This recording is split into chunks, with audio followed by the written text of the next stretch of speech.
पड़ोसी मुल्क पाकिस्तान कई दिनों से आतंकी धमाकों, शिया और सुन्नी के बीच हो रही सांप्रदायिक हिंसा की घटनाओं से जूझ रहा है। 1947 में हिंदुस्तान से टूटकर बने इस मुल्क में शिया और सुन्नी समुदाय के बीच हुई खूनी लड़ाई ने एक बार फिर ये सवाल खड़ा कर दिया है कि आखिर ये लड़ाई कब थमेगी।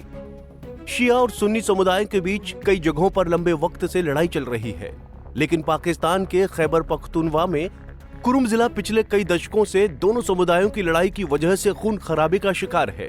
पाकिस्तान इन दिनों चारों ओर से दंगों और फसाद से घिर गया है, जहां एक तरफ पूर्व पीएम इमरान खान के समर्थन में हुए प्रदर्शन में करीब 2 दर्जन लोगों की जान गई, वहीं दूसरी तरफ देश में उत्तर पश्चिम में मौजूद खैबर पख्तूनख्वा में शिया और सुन्नी तबकों के बीच दंगे हो रहे हैं। ये दंगे कुरुम जिले में हो रहे हैं।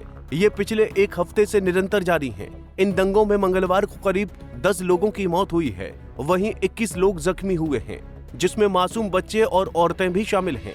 स्थानीय प्रशासन के मुताबिक इन दंगों में हफ्ते भर में 100 लोगों की मौत हो चुकी है। प्रशासन की मध्यस्थता में जबकि संघर्ष विराम भी लागू किए गए थे, फिर भी ये दंगे लगातार जारी हैं।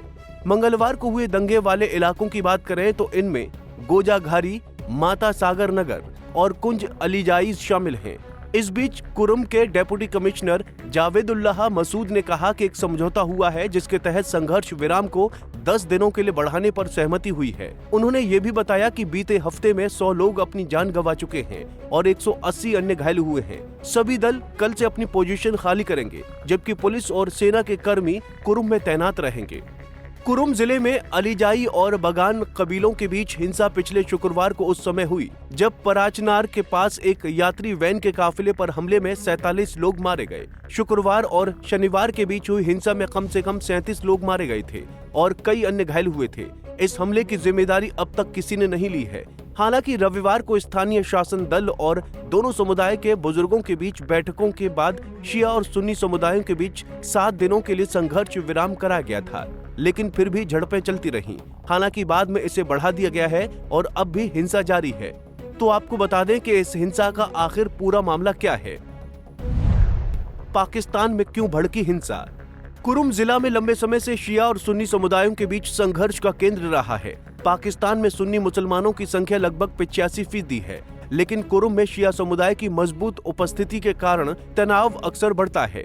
हिंसा की शुरुआत शुक्रवार को पाराचनार के पास हुई, जब एक यात्री वैन के काफिले पर हमले में 47 लोगों की मौत हो गई। इसके बाद शुक्रवार और शनिवार को हुई झड़पों में 37 लोग मारे गए। हमले की जिम्मेदारी अभी तक किसी संगठन ने नहीं ली है। कुरुम जिला मुख्यालय अस्पताल के अधीक्षक डॉक्टर मीर हसन खान ने बताया कि इलाके में सड़कों के बंद होने से दवाओं की भारी कमी हो रही है, इलाज में बाधाएं आ रही हैं, जिससे मौतों का आंकड़ा बढ़ रहा है। स्थानीय प्रशासन और बुजुर्गों के बीच कई बैठकों के बाद संघर्ष विराम लागू किया गया है, लेकिन समुदायों के बीच भरोसे की कमी के कारण झड़पें जारी हैं। इलाके में शांति बहाल करना प्रशासन के लिए बड़ी चुनौती है। पाकिस्तान में लगातार हो रही हिंसा के कारण अमेरिका ने अपने नागरिकों को अलर्ट जारी किया है, जिसमें अमेरिकी नागरिकों से 16 दिसंबर तक पेशावर के सेरेना होटल और पेशावर गोल्फ क्लब सहित इसके आसपास के इलाके से दूर रहने की बात की गई है। अमेरिकी नागरिकों के लिए सुरक्षा निर्देश। पेशावर की सेरेना होटल और आसपास के क्षेत्रों से बचने की सलाह दी गई है। हर घटना से अपडेट रहने के लिए स्थानीय समाचार पत्रों पर नजर रखना, व्यक्तिगत सुरक्षा उपाय करते रहना, आसपास के इलाकों के प्रति अलर्ट रहना, हमेशा अपने साथ पहचान पत्र रखें, स्थानीय अधिकारियों के साथ सहयोग करना, पाकिस्तान के लिए सुरक्षा रिपोर्ट की समीक्षा करना। बलूचिस्तान और खैबर पख्तूनख्वा इलाके में आए दिन आतंकी घटनाएं सामने आ रही हैं। इसके साथ ही यहां जनजातीय हिंसा भी देखने को मिल रही है। यही कारण है कि अमेरिका ने अपने नागरिकों से यहां यात्रा न करने की अपील की है। लगातार हो रही हिंसा के कारण भारत पाकिस्तान बॉर्डर और उसके आसपास के इलाकों में न जाने के निर्देश दिए गए हैं, तो वहीं पड़ोसी मुल्क में लगी जंग की आग की तपिश भारत में भी देखने को मिल रही है। उत्तर प्रदेश की राजधानी लखनऊ में पाकिस्तान सरकार के खिलाफ शिया समुदाय ने जमकर विरोध प्रदर्शन किया है। शिया समुदाय के संगठन हैदरी टास्क फोर्स ने पाकिस्तान में शिया समुदाय के नरसंहार के विरोध में प्रदर्शन और पाकिस्तान के प्रधानमंत्री का पुतला जलाया है। इस मौके पर शिया धर्मगुरु मौलाना यासूब अब्बास ने कहा कि पाकिस्तान सरकार शिया मुसलमानों पर जुल्म और ज्यादती बंद करने की मांग की है। साथ ही हिंदुस्तान के पीएम मोदी से अपील की है कि पाकिस्तान से शिया को महफूज तरीके से भारत लेकर आया जाए। आज पाकिस्तान के वजीर आजम का पुतला जला है, क्योंकि पाकिस्तान में जिस तरीके से शियों का कत्लेआम हो रहा है, जिस तरीके से पाकिस्तान में शियों का कत्ल किया जा रहा है, पाकिस्तान सरकार, पाकिस्तान के वजीर आजम पूरी तरीके से विफल हुए हैं। और जिस तरीके से अभी तो हमने लखनऊ में पुतला जलाया है, हम दिल्ली में बहुत बड़ा प्रदर्शन करने जा रहे हैं। पाकिस्तान एम्बेसी के बाहर जबरदस्त प्रदर्शन दिल्ली में होगा और हम एग्जीक्यूटिव कमेटी की मीटिंग करके उसमें डेट डिसाइड करेंगे, क्योंकि पाकिस्तान में जिस तरीके से पाराचीनार में शियों की हत्याएं हो रही हैं, पूरे पाकिस्तान में शियों की हत्याएं हो रही हैं।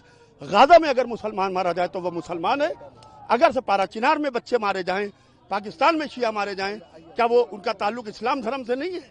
ये डुअल पॉलिसी नहीं चलेगी।